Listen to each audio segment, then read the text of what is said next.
Hey everyone, hopefully you're having a good day. My name's Andy. My channel's Finding Value. I was looking through some articles, and this is a really well informed article. It was written February 8th, 2022 by Hannah here. A lot of information here about the US housing supply gap and how it expanded in 2021. Obviously, we're in 2022 and we're looking backwards, gathering all this information. And I want to share what the dynamic is in the real estate market. This is important because it's going to drive, this is the driver of inflation, in my opinion. The expansion of new loans in the system is inflationary. It's a credit leveraging up expansionary phase. And what is driving it is the demographics. And that demographic relationship to the real estate market and how many homes have been built. So it's that relationship. It's the demographic in relationship to the homes being built. So what we're going to look at was we're going to look at the US housing supply gap. Think of this as like a market balance and a deficit. When you go into deficits, prices usually increase until people can't afford to buy homes. Or they're going to make the decision, I don't want to, and I can't buy an existing home. I want to buy a new home. Or they start doing back of the napkin calculations, or maybe they use calculations online, whatever it is. They start calculating and say, it's better to buy a new house than it is to buy an existing house. I want to buy a brand new one. And if the price differences aren't very much between the two, maybe they decide to buy new homes. And that's usually what happens. So let's look at some of the data. Let's walk through this together, and we'll see what this housing supply gap looks like going forward. So here we go, guys. Here we go. And let me zoom in here a little bit. Let's get this as big as we can get. Here we go. It says U.S. housing supply gap expands in 2021. Here's the highlights. I'm going to go over the highlights. In 2021, the U.S. saw 1.6 million household formations. That's your average kind of that we have to at least hit, resulting in 13.8 million household formations between 2012 and 2021. In this time period, 8 million single-family homes were started, and 7.5 million single-family homes were completed. So we've got 13.8 million household formations, and only 7.5 million single-family homes were completed.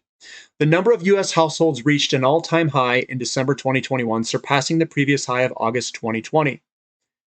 The gap between single-family home constructions and household formations grew from 3.84 million homes at the beginning of 2019 to 5.8 million homes as of the end of 2021.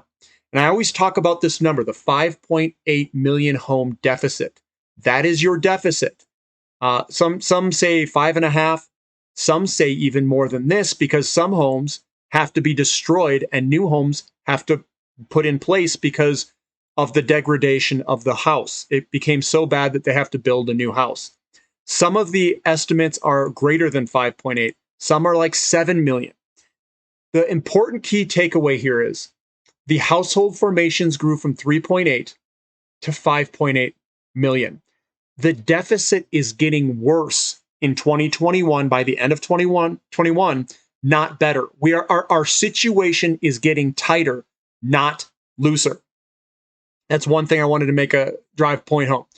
At the 5-year average rate of housing starts and household formation, the gap would only widen at the 5-year average rate, correct? Assuming household formations continue at current 5-year average, the average rate of home completion would have to triple to close the gap in home completions and household formations in 5 to 6 years. And I want to say that again. If we assume that the household formations continue at the current 5-year average, so we just grow at the 5-year average, the average rate of home completion would have to triple to close the gap in home completions and household formations in a 5 to 6 year period. It would have to triple. There's no way we're going to do that, guys. We are in a huge housing squeeze. It says if instead household formations slow down to 800,000 households per year, around 2015, 2016 levels, and housing starts sustain current rates, it will only take double the rate of housing starts as assessed in 2021 to close the gap in 3 to 4 years, assuming completions keep pace. So if they assume that the formations slow way down, they're half as much as they are, per year, we would still have to double the rate of housing starts to close the gap in 3 to 4 years. That is still an ultra aggressive prediction, which I don't think is going to come true. I don't think we can go much above 2 million housing starts. We haven't really seen that in the past. And from what I understand, lumber is a restrictive, doesn't have the capacity to really grow as much as an unlimited capacity assumption. Builders accelerated production, supply chain issues limit completions. In 2021, 1.1 million homes were started, which is 13.4% more than in 2020. Home starts per 1,000 households increased sizably in 2021 from 7.9 in 2020 to 8.9 in 2021, indicating acceleration. And that is what we're looking for. That is accelerating inflation. The acceleration of home starts per 1,000 households is an acceleration per capita, so to speak, or per whatever unit of measure you want. The gap between housing starts and completions reached 16.1%. More starts than completions, a recent high due to supply chain issues. So the housing completions are slowing down due to supply chain issues. A decreasing proportion of affordable homes are being built and sold in 2021 compared to 2018 to 2020. Only 25% of new homes were sold for less than $300,000 in 2021, down from 42% in 2018. And that's the cost to build new homes, and the price of homes has increased. Builders continue to ramp up, most in the South and West. 57% of home starts in 2021 were in the South, and almost 24% were in the West. In 2021, 14.6% of all building permits were granted in Dallas, Houston, Austin, and San Antonio, Texas metro areas. Similarly, 13.3% of all permits were granted to Florida metros in 2021. Trends from the first half of 2021 continued as cities such as Austin, Florida, Tennessee, Raleigh, and Jacksonville are seeing an outsized proportion of housing permits. Smaller scenic towns such as Boise and Provo, as well as beach towns across Florida, are seeing significant proportions of building permits native, I'm guessing that's native, relative to their size. After a slight lull in fall of 2021, builder confidence strengthened through the end of 2021 and into January 2022. They talk about the pandemic's influence on the housing market continues. People are re-examining their home life at a time when the demographics were already favorable for housing. So resulting in an increased housing demand across the country. However, as housing demand ramped up, the construction industry ran into issues with material and labor scarcity, driving the cost of both inputs up and widening the already large gap between home construction and household formations. Housing demand was strong enough that these hangups did not stifle home sales growth, but these trends exacerbated the pre-existing shortage.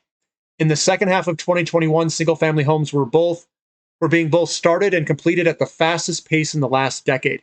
However, home completions did not keep pace with starts as supply chain issues hindered building activity. And looking at the back one here, it says, despite the rapid rate of home construction, slightly slower household formations, the housing supply gap widened because once again, housing formations outpaced construction, exemplifying just how much construction is needed to catch up to demand. And it says, despite the uptick in building activity, the housing supply gap widens.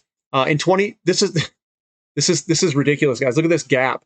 We started over here in 2012. It wasn't really a gap, and then we just blew it out to the downside of a 5.8 million cumulative shortfall in 2021, by the end of 2021. Through here, it says they're talking about household formations and that gap between household formations and construction. So this gap grew by about 600,000 homes between June and December 2021, despite decade-plus high levels of housing starts and completions. The gaps continue to grow. It's going to be inflationary. It says this trend of underbuilding relative to household formations carries over to homeowner vacancy rates as well as rental vacancy rates. So this is the vacancy rates decreased to less than 1% in 2021. Look at these vacancy rates. Homeowner vacancy rates are declining. This is showing how tight the market is. We have a super tight market. We talk a lot about information there. The home completions lag housing starts. We know that. So here's the yearly household formations versus housing starts.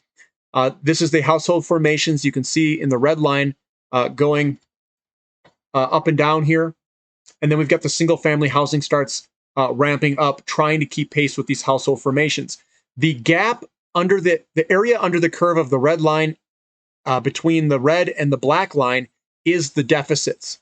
That's all that deficit in there. So we've got massive deficits of new homes not filling the household formations. They're not meeting it. So we've got a big squeeze happening in the real estate market. It says housing permits concentrated in the South and West. These are the large cities with large permit activity. I'm located in Colorado Springs, Colorado. I've seen a lot of homes being built here, but it looks like Austin and Nashville and Jacksonville, they blow us out of the water. They're building like mad in all these cities here. Going down, small cities with large permit activity. There's Greeley, Colorado. Colorado's where I'm at. Myrtle Beach, Florida. Florida's dominating the upper portion here. Florida's also dominating over here. So Florida is going through a large expansion phase of real estate, building a lot of new homes. Here's home builder confidence. It remains high. The builder sentiment climbs with housing demand, and we continue to move higher. I could understand how maybe home buyer sentiment is declining because they can't get homes. It's very tough market, very difficult to buy a house right now. And here, I mean, people are bidding over asking price. They're putting in clauses. They're putting all cash offers in. They're like getting pre-loans to do all cash offers to get the house, and then getting another loan to finance the other loan. It's like, oh my goodness. So there's some crazy stuff going on here in Colorado Springs in terms of people trying to get homes, especially existing homes, because they go so fast and they usually go over asking price. And if you're in a pretty decent area, that's where everyone's kind of aiming. So if you got, I don't know how many buyers we have in relationship to homes. It's probably 15 or 20 to 1. I don't see how this is going to resolve itself anytime soon. We got to build a lot more homes. We've got the big, large deficit of 5.8 million homes.